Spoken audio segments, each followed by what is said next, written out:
When you're fasting, is it better to skip breakfast or is it better to skip dinner?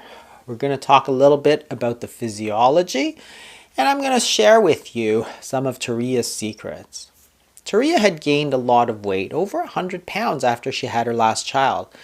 When she met her endocrinologist, he told her to read the obesity code, and by following some of those principles, she was able to lose 130 pounds.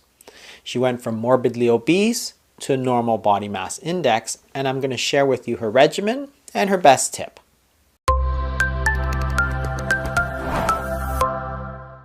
Most people think that hunger is dependent on how long you've gone without eating, but this is actually not true.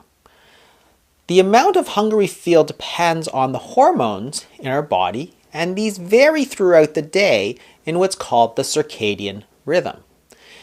This study of a large group of people shows the average response and when people are the most hungry and the least hungry. People are the least hungry at 8 a.m. in the morning, and they're most hungry at 8 p.m. in the evening. This is very interesting because the morning time, you've gone 10, 12, 14 hours without eating, and yet at 8 a.m. you are the least hungry that you will be all day. In the evening, you probably ate just a few hours ago, and yet you are the most hungry. So which hormones are important? This figure shows which hormones go up at what time of the day. During our sleep, there's something very interesting that happens just before we wake up. We know that we're about to wake up 3 a.m., 4 a.m., and certain hormones will tend to go up. That's growth hormone, melatonin, and prolactin. A bit closer to 6 a.m., 7 a.m., you get cortisol, aldosterone, and some of the stress hormones and sex hormones going up. And this happens every day. So they go up just before you wake up, and then they go down very low. The point of these hormones is to get our body ready for the upcoming day. These are the same hormones which are called counter-regulatory hormones. The point of these is to take some of the energy, those calories that we've stored away, and to bring them out so our body can use them.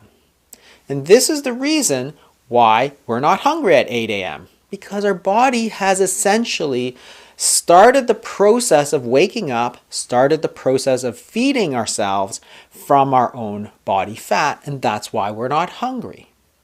Is it really necessary to eat breakfast?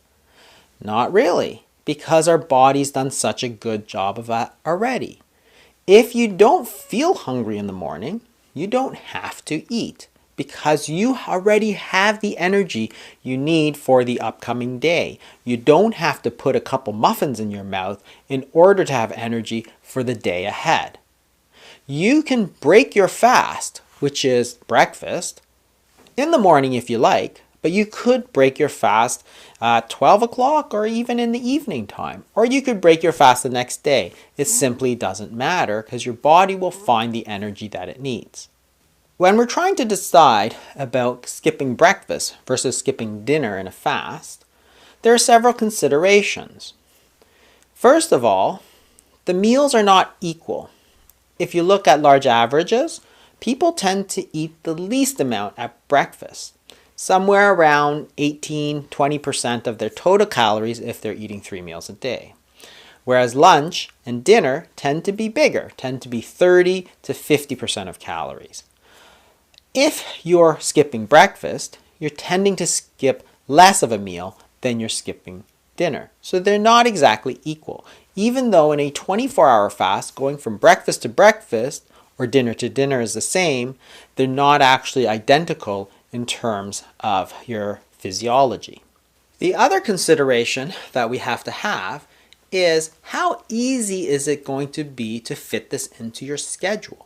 Skipping breakfast is easy also because we tend not to have people that we always sit down to breakfast with. Lunch is very often the same, particularly for people who are working.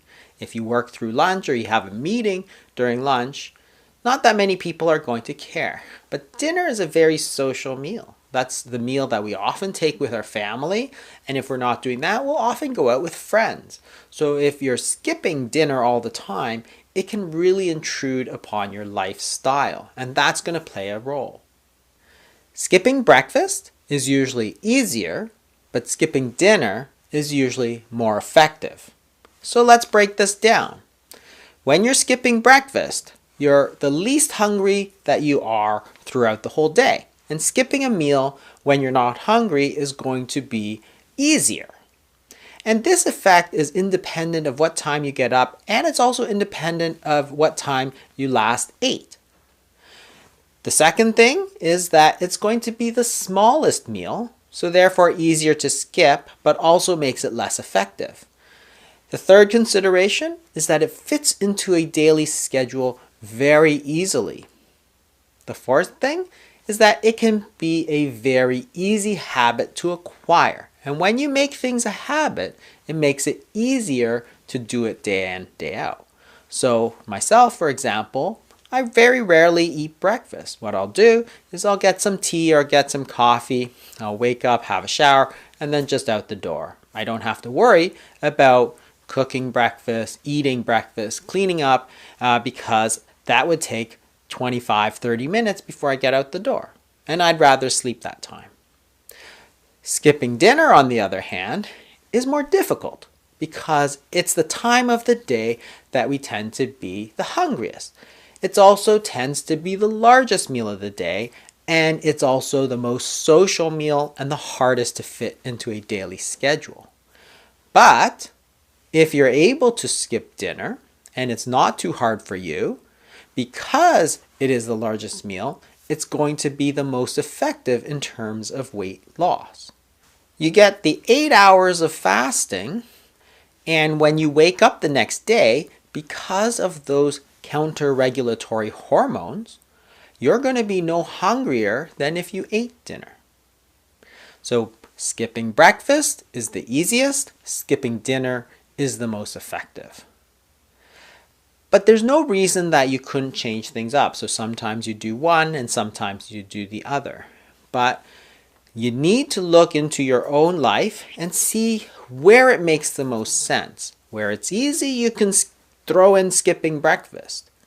Where it's difficult and you need to lose some weight, maybe you have a high school reunion coming up or you have something important, you want to look your best, well then maybe you want to go to fast where you're skipping dinner instead. A quick note about hunger, especially when you're trying to skip dinner, is to remember that the hunger does not continue to build when you skip your dinner. It passes like a wave. If you ignore that hunger, it will simply recede. If you're having trouble with hunger, there are things you can do. And here's my top 5 tips of how to deal with that hunger. When you're trying to deal with hunger and change habits, it's usually more effective to swap that habit for a less harmful habit rather than stopping cold turkey. In this case, rather than eating, try green tea. The second thing you can try is coffee. Both of those drinks have no calories and are very effective for suppressing your appetite. The third, which sounds a little strange, is to take a little salt in water. The fourth, apple cider vinegar in water. Both of those will also numb the hunger until it passes. And the fifth thing you can try, chia seeds.